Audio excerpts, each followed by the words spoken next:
The opposite of not wanting to be involved in other people's lives and helping people in an emergency or in distress is the fact that for many of us, we do favors for people. When people ask us for help, as in the Moriarty study, we come to their aid. People ask us to do one or another things on their behalf, we often will do it, even if it's some cost to us. But now imagine you're asked to be the witness at a wedding because the witness didn't show up. And while the wedding is going on, something very strange is happening. It looks as if they're making a confusion to make you be the bride or the groom. Obedience seems to come naturally. So we decided to test how far people would go. What would be a totally inappropriate thing to do just because you're told to?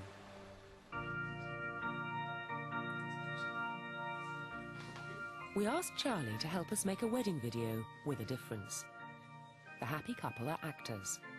Charlie's their registrar.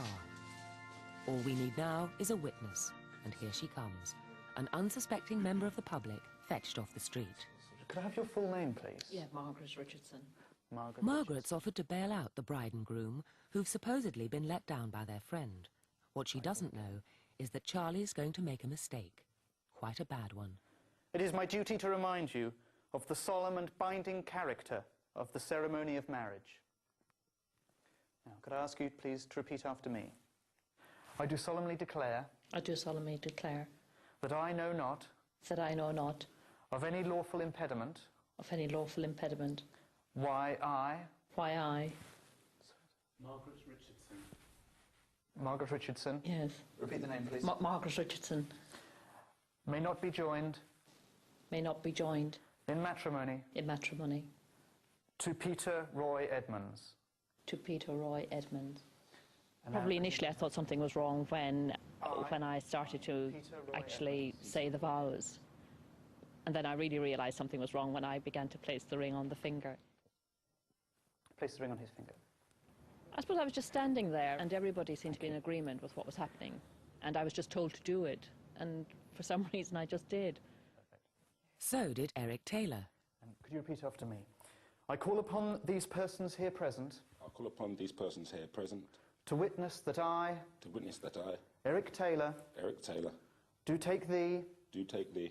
Julianne Gillett... Julianne Gillett... to be my lawful wedded wife... to be my lawful wedded wife. He was putting the words into my mouth, you know? He was saying that I was to say this and I was to say that, and I was thinking that I'm the witness and the groom ain't saying nothing.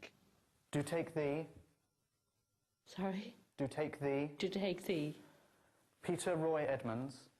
Peter Roy Edmonds... to be my lawful wedded husband. At one point, Margaret protests. Sorry, I'm confused. But Charlie's authority is irresistible. Just repeat the phrase. But I'm not getting married. No, just repeat the phrase. To be my lawful wedded husband. When I looked confused, the response was that I was confused and not the situation. I now pronounce you man and wife. You may kiss the bride. I was just aware that this man was telling me to do this in a very sort of definite way. And there didn't seem to be an option. I'm not quite sure why. Julianne Gillett and Eric Taylor, you have both made the declarations prescribed by law and have made a solemn and binding contract with each other in the presence of the witnesses here assembled. I now pronounce you man and wife. When he said that we are actually married, I was scared. I was heading out the door. Congratulations, sir. Congratulations. May kiss the bride. Yeah. Congratulations. Thank you.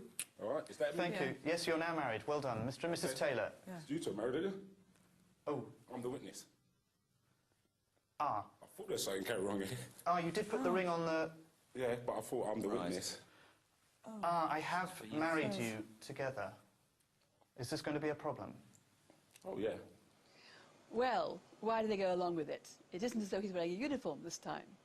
But here we have a situation which we're familiar with. It's the registry office, the flowers, the table, and so on. And in that situation, we're used to people feeding us our lines. They realise something is wrong, but he reassures them. He reduces their uncertainty. And it's like when we're children. Adults give us rules, and that helps us to reduce our uncertainty.